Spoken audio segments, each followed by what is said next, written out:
Some enchanted evening in an enchanted forest. Let me give you an example. No names.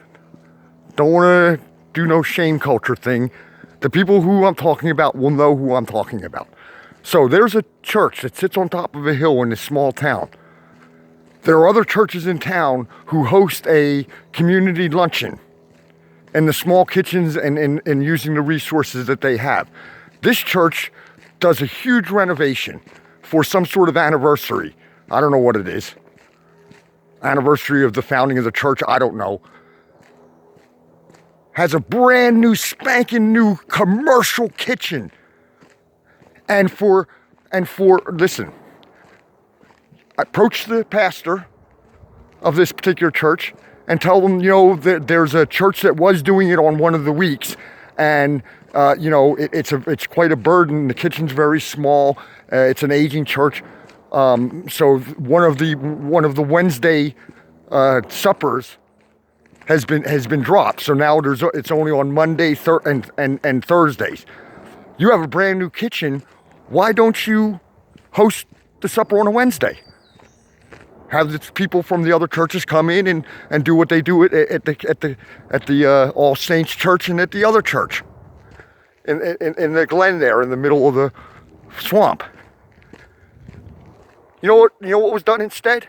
Instead, a homosexual wedding took place in the congregation, and they still aren't having the community supper to feed elderly people who are on a fixed income, but they'll marry a homosexual couple. Now you tell me, you make the judgment, it's your call.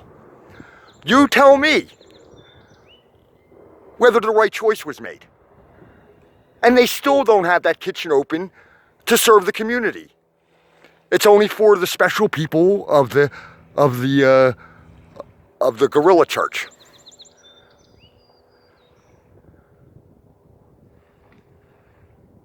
Now, do you understand the kind of things that kind of make God angry?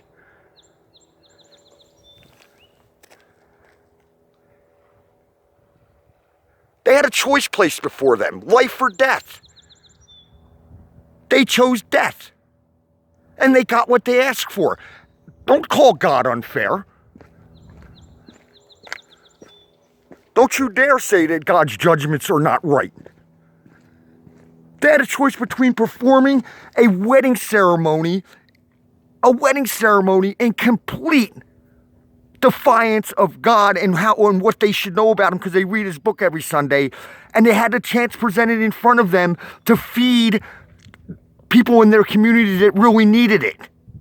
And they chose to marry a homosexual couple instead of opening their kitchen to feed people who were hungry and in need. You make the choice. You decide whether God was just in his anger or not.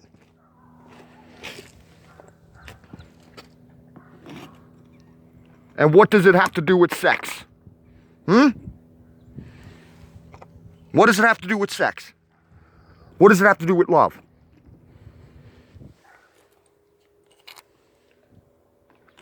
Sounds to me like it has everything to do with lustful neighing and thinking that you're better than God. That's what it sounds like to me.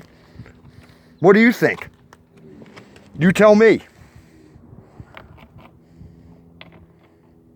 We are smarter than God.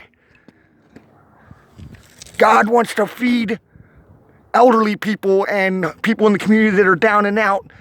I want to perform a homosexual wedding instead, and tell everyone in the community how we are loving and accepting, and how we love the community so much. You're a liar and a murderer. And that's a fact.